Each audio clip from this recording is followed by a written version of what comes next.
Chapter 12. The Return of Ulysses.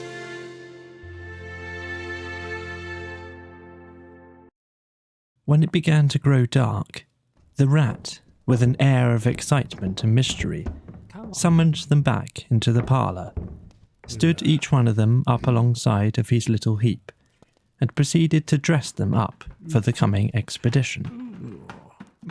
He was very earnest and thoroughgoing about it, and the affair took quite a long time. First there was a belt to go round each animal, and then a sword to be stuck into each belt, and then a cutlass on the other side to balance it. Then a pair of pistols, a policeman's truncheon, several sets of handcuffs, some bandages and sticking plaster, and a flask and a sandwich case. The badger laughed good-humouredly and said, "All right, Rat here. It amuses you and it doesn't hurt me. I'm going to do all I've got to do with this here stick." But the rat only said, "Please, Badger, you know I shouldn't like you to blame me afterwards and say I had forgotten anything." When all was quite ready, the badger took a dark lantern in one paw, grasped his great stick with the other, and said, "Now then, follow me. Mole first, 'cause I'm very pleased with him.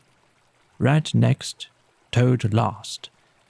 And look here, Toady, don't you chatter so much as usual, or you'll be sent back as sure as fate."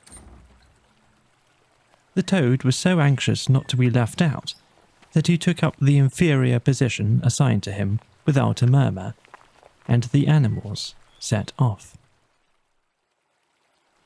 The badger led them along by the river for a little way, and then suddenly swung himself over the edge into a hole in the riverbank, a little above the water. The mole and the rat followed silently, swinging themselves successfully into the hole as they had seen the badger do.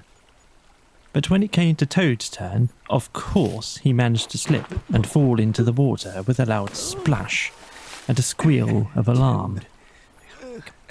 He was hauled out by his friends, rubbed down and wrung out hastily, comforted and set on his legs. But the badger was seriously angry, and told him that the very next time he made a fool of himself, he would most certainly be left behind. So at last they were in the secret passage, and the cutting-out expedition had really begun. It was cold and dark and damp and low and narrow, and poor Toad began to shiver, partly from dread of what might be before him, partly because he was wet through.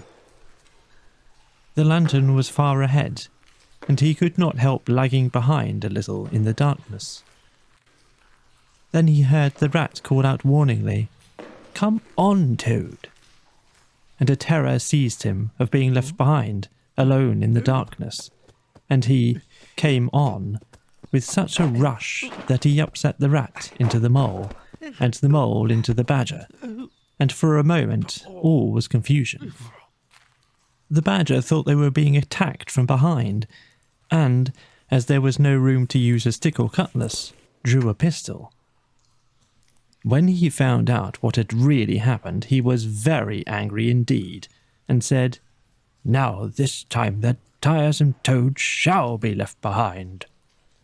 But Toad whimpered, and the other two promised that they would be answerable for his good conduct, and at last the badger was pacified, and the procession moved on. Only this time the rat brought up the rear, with a firm grip on the shoulder of Toad. So they groped and shuffled along, with their ears pricked up, and their paws on their pistols, till at last the badger said, "We ought by now to be pretty nearly under the hole." Then suddenly they heard, far away as it might be, and yet apparently nearly over their heads, a confused murmur of sound, as if people were shouting and cheering and stamping on the floor and hammering on tables. The Toad's nervous terrors all returned, but the badger only remarked placidly, "They are going it, the weasels." The passage now began to slope upwards. They groped onward a little further, and then the noise broke out again, quite distinct this time, and very close above them. "Hooray! Hooray! Hooray! Hooray!"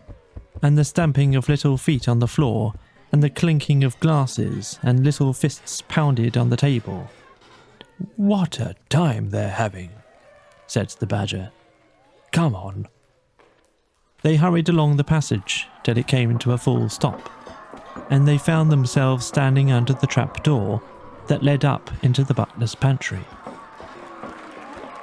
Such a tremendous noise was going on in the banqueting hall that there was little danger of their being overheard. The badger said, "Now, boys, all together," and the four of them put their shoulders to the trap door and heaved it back. Hoisting each other up, they found themselves standing in the pantry, with only a door between them and the banqueting hall, where their unconscious enemies were carousing. The noise, as they emerged from the passage, was simply deafening. And at last, as the cheering and hammering slowly subsided, a voice could be made out saying, "Well, I do not propose to detain you much longer. But before I resume my seat, I should like to say one word about our kind host, Mr. Toad.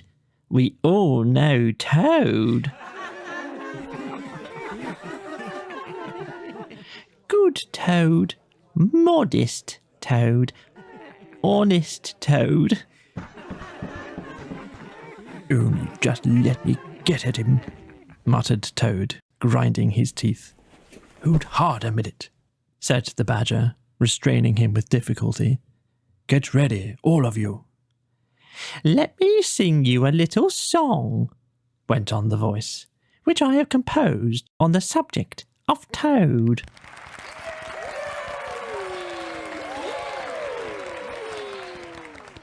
Then the chief weasel, for it was he, began in a high, squeaky voice, "Toad he went a-pleasuring gaily down the street."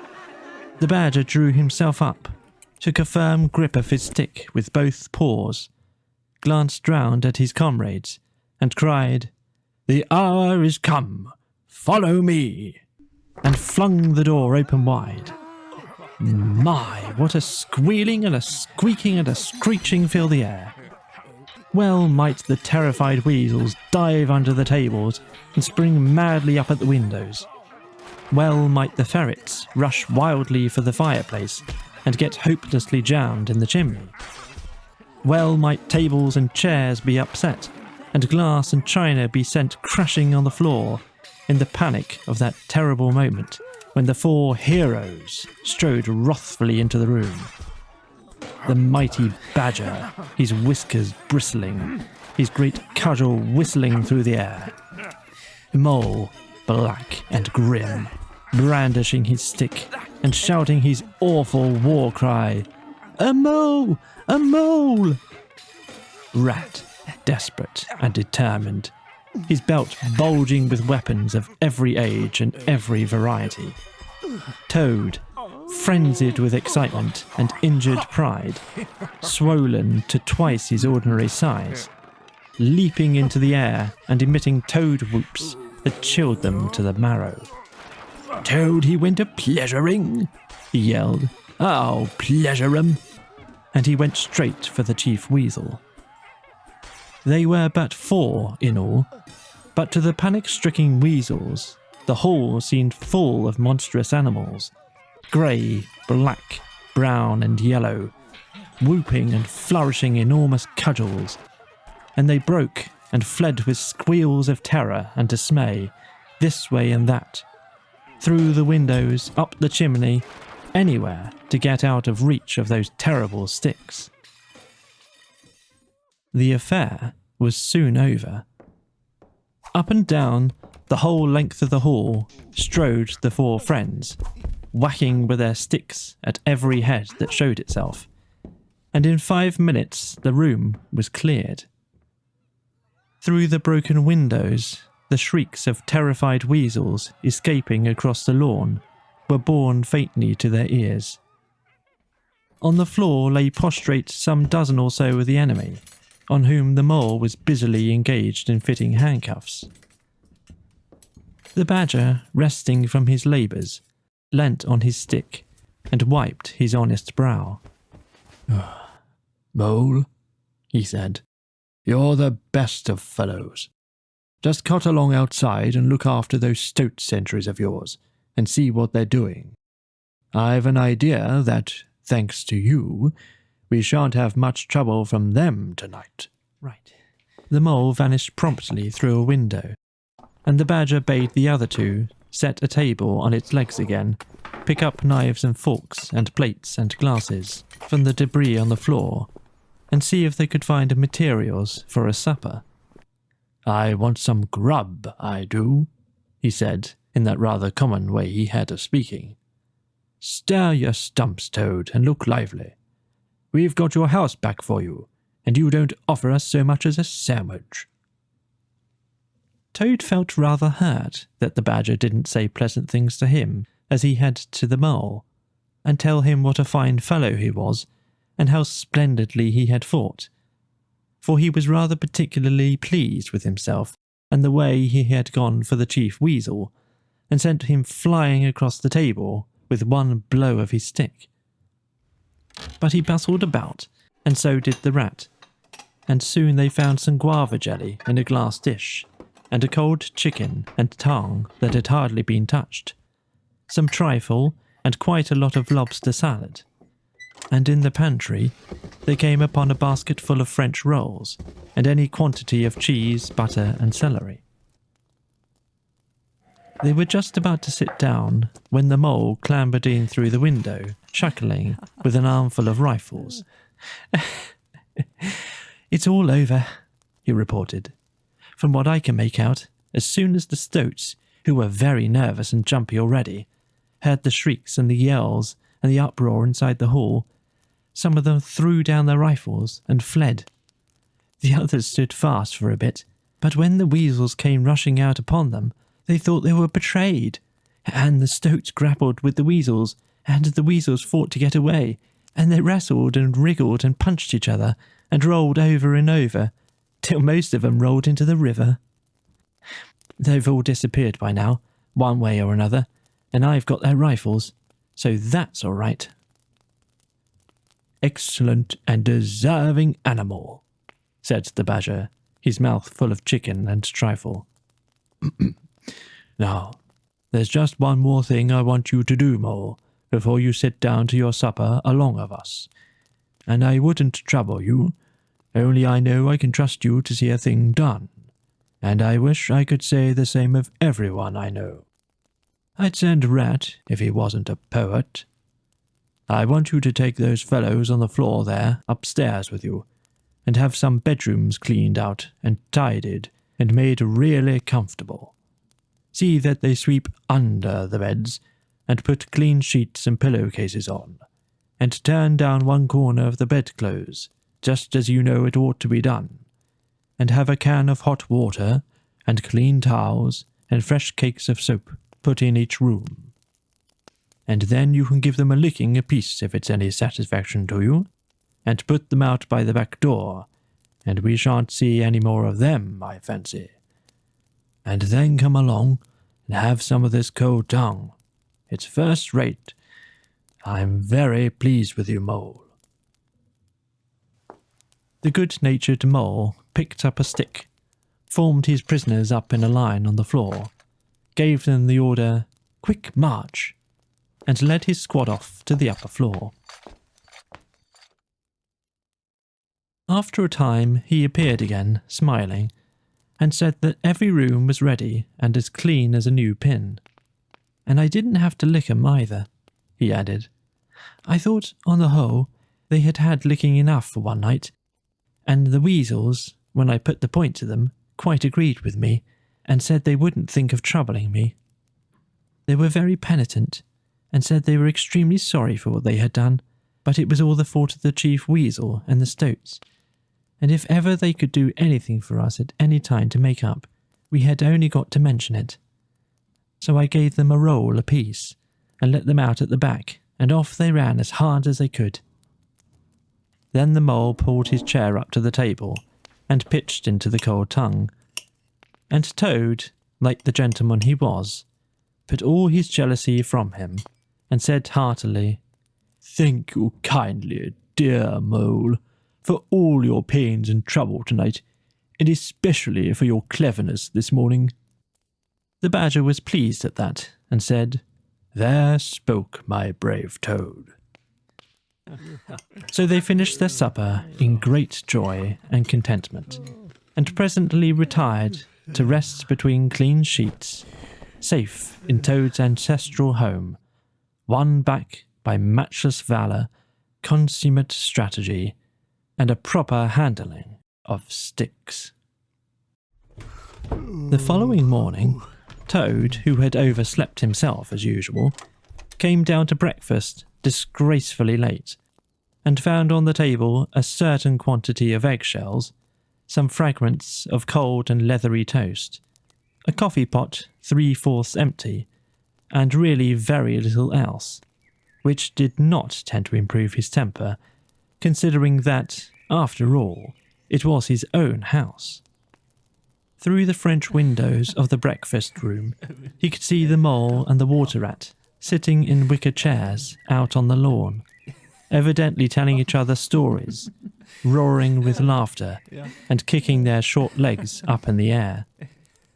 The Badger, who was in an armchair and deep in the morning paper, merely looked up and nodded when Toad entered the room. But Toad knew his man, so he sat down and made the best breakfast he could, merely observing to himself that he would get square with the others sooner or later. When he had nearly finished, the Badger looked up and remarked rather shortly, "I'm sorry, Toad, but I'm afraid there's a heavy morning's work in front of you. You see, we really ought to have a banquet at once to celebrate this affair. It's expected of you. In fact, it's the rule." "Oh, all right," said the Toad readily. "Anything to oblige. Though why on earth you should want to have a banquet in the morning I cannot understand. But you know I do not live to please myself, but merely to find out what my friends want, and then try and arrange it for 'em. You dear old Badger." "Don't pretend to be stupider than you really are," replied the Badger crossly. "And don't chuckle and sputter in your coffee while you're talking. It's not manners. What I mean is, the banquet will be at night, of course, but the invitations will have to be written and got off at once, and you've got to write 'em. Now sit down at that table. There's stacks of letter paper on it, with Toad Hall at the top in blue and gold, and write invitations to all our friends. And if you stick to it, we shall get them out before luncheon. And I'll bear a hand too, and take my share of the burden. I'll order the banquet." "What?" cried Toad, dismayed. "Me stop indoors and write a lot of rotten letters on a jolly morning like this, when I want to go round my property and set everything and everybody to rights, and swagger about and enjoy myself? Certainly not. I'll see you. Stop a minute, though. Why, of course, dear Badger. What is my pleasure or convenience compared with that of others? You wish it done, and it shall be done. Go, Badger, order the banquet, order what you like. Then join our young friends outside in their innocent mirth, oblivious of me and my cares and toils. I sacrifice this fair morning on the altar of duty and friendship." The Badger looked at him very suspiciously, but Toad's frank, open countenance made it difficult to suggest any unworthy motive in this change of attitude. He quitted the room, accordingly, in the direction of the kitchen, and as soon as the door had closed behind him, Toad hurried to the writing table. A fine idea had occurred to him while he was talking.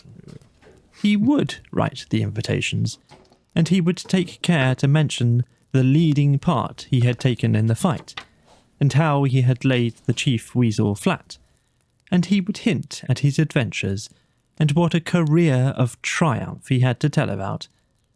And on the flyleaf he would set out a programme of entertainment for the evening, something like this, as he sketched it out in his head. Speech by Toad. There will be other speeches by Toad during the evening. Address by Toad. Synopsis. Our prison system. The waterways of Old England. Horse dealing and how to deal. Property. Its rights and its duties. Back to the land. A typical English squire. Song by Toad, composed by himself. Other compositions by Toad will be sung in the course of the evening by the composer. The idea pleased him mightily, and he worked very hard and got all the letters finished by noon, at which hour it was reported to him that there was a small and rather bedraggled weasel at the door, inquiring timidly whether he could be of any service to the gentleman.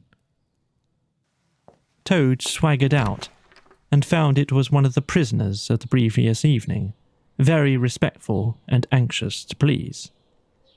He patted him on the head, shoved the bundle of invitations into his paw, and told him to cut along quick and deliver them as fast as he could, and if he liked to come back again in the evening, perhaps there might be a shilling for him, or again perhaps there mightn't.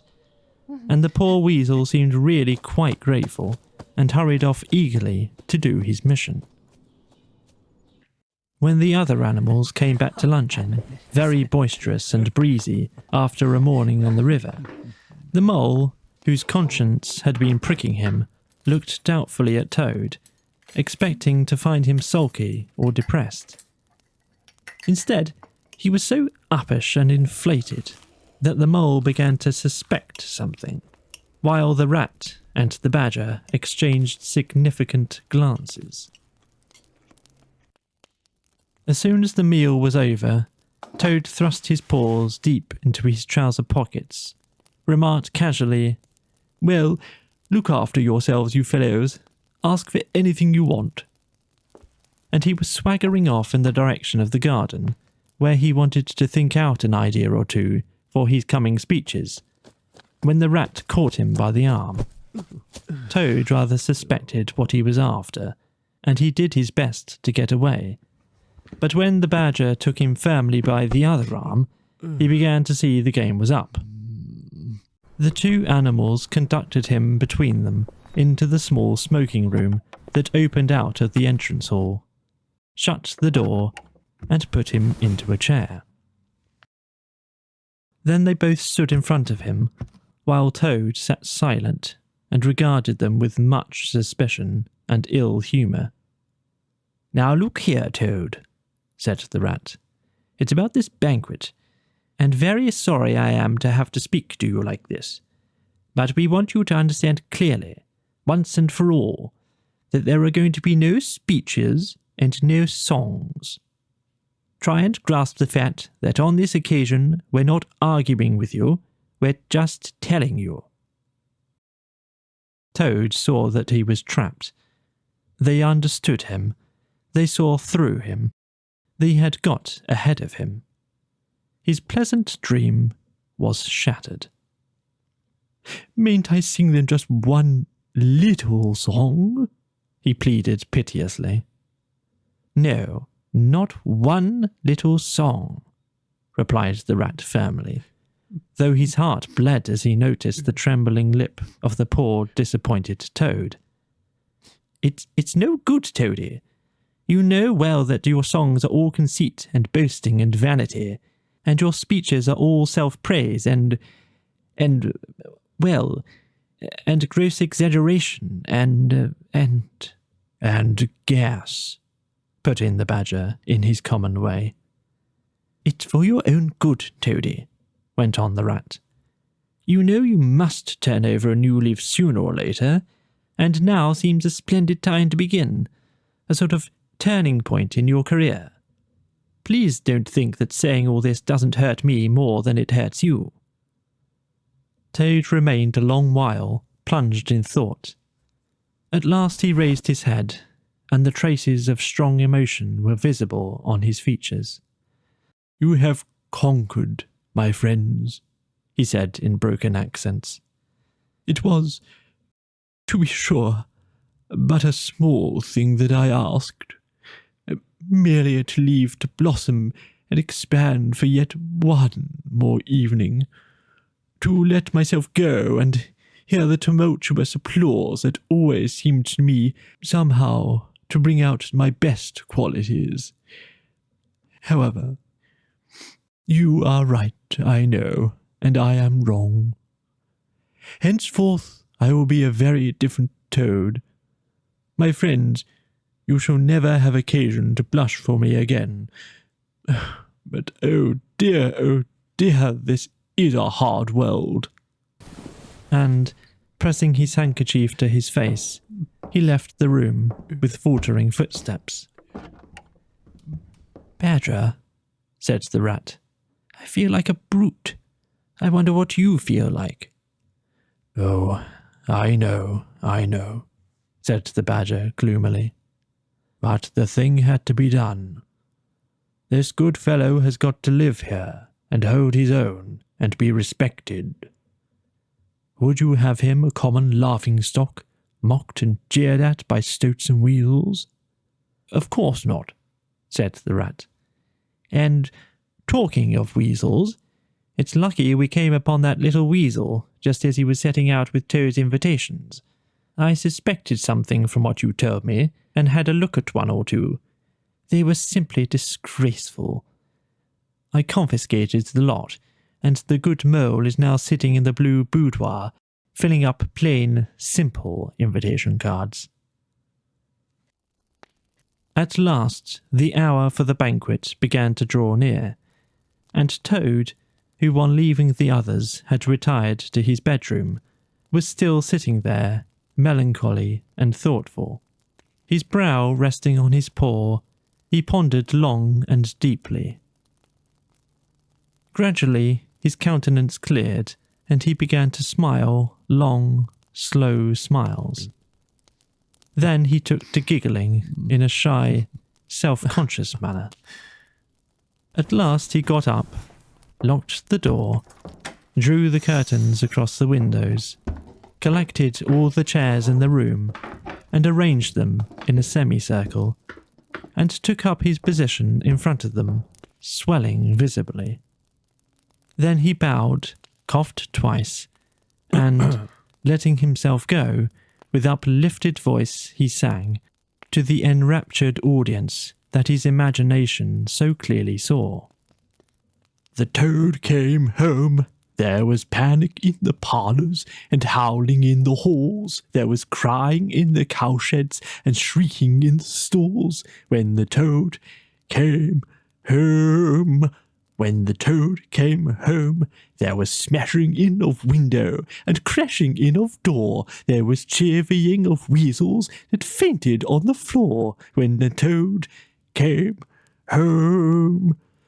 Bang go the drums, the trumpeters are tooting, and the soldiers are saluting, and the cannon they are shooting, and the motor cars are hooting as the hero comes.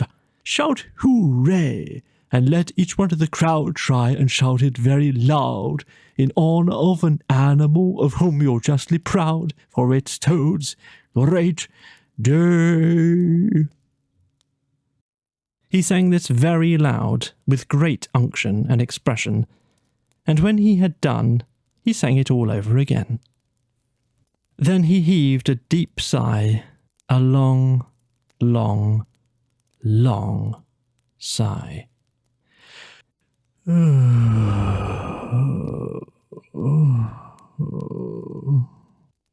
Then he dipped his hairbrush in the water jug, parted his hair in the middle, and plastered it down very straight and sleek on each side of his face, and, unlocking the door, went quietly down the stairs to greet his guests, who he knew must be assembling in the drawing room. All the animals cheered when he entered and crowded round to congratulate him and say nice things about his courage and his cleverness and his fighting qualities. But Toad only smiled faintly and murmured, "Not at all." Or sometimes, for a change, "On the contrary." Otter, who was standing on the hearthrug, describing to an admiring circle of friends exactly how he would have managed things had he been there, came forward with a shout, threw his arm round Toad's neck, and tried to take him round the room in triumphal progress. But Toad, in a mild way, was rather snubby to him, remarking gently as he disengaged himself, "Badgers was the mastermind. The mole and the water rat bore the brunt of the fighting. I merely served in the ranks and did little or nothing." The animals were evidently puzzled and taken aback by this unexpected attitude of his. And Toad felt, as he moved from one guest to the other, making his modest responses, that he was an object of absorbing interest to everyone. The Badger had ordered everything of the best, and the banquet was a great success. There was much talking and laughter and chaff among the animals, but through it all, Toad, who of course was in the chair, looked down his nose and murmured pleasant nothings to the animals on either side of him. At intervals, he stole a glance at the Badger and the Rat, and always when he looked, they were staring at each other with their mouths open, and this gave him the greatest satisfaction.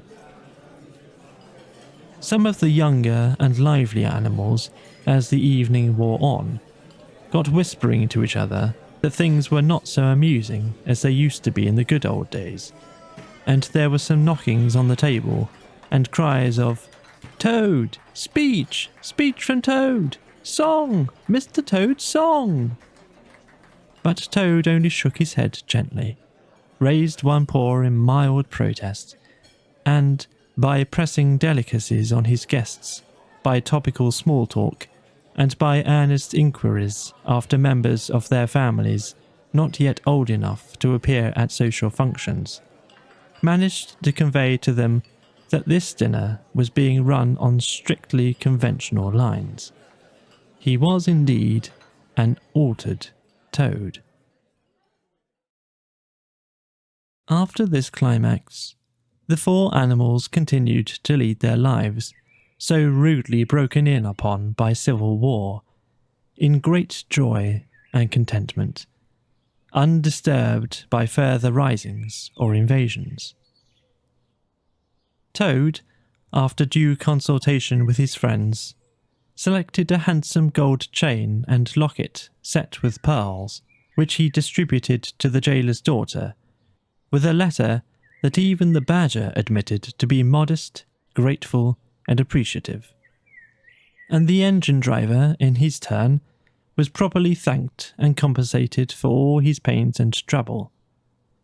Under severe compulsion from the Badger, even the bargewoman was, with some trouble, sought out, and the value of her horse discreetly made good to her, though Toad kicked terribly at this, holding himself to be an instrument of fate, sent to punish fat women with mottled arms who couldn't tell a real gentleman when they saw one. The amount involved, it was true, was not very burdensome, the man who had brought the horse's valuation being admitted by local assessors to be approximately correct. Sometimes, in the course of long summer evenings, the friends would stroll together in the wildwood, now successfully tamed, so far as they were concerned, and it was pleasing to see how respectfully they were greeted by the inhabitants, and how the mother weasels would bring their young ones to the mouths of their holes, and say, pointing, "Look, baby, there goes the great Mr. Toad. and that's the gallant water rat, a terrible fighter, walking along of him. And yonder comes the famous Mr. Mole, of whom you so often have heard your father tell.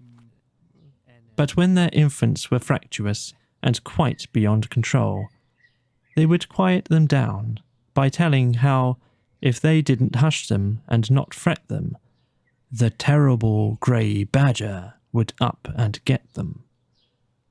This was base libel on Badger, who, though he cared little about society, was rather fond of children, but it never failed to have its full effect. And that is the end of The Wind in the Willows by Kenneth Grahame.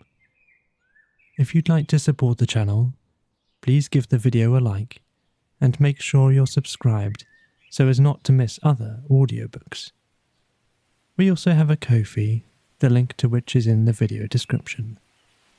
But for now, let's close our eyes and simply listen a while to the wind in the willows.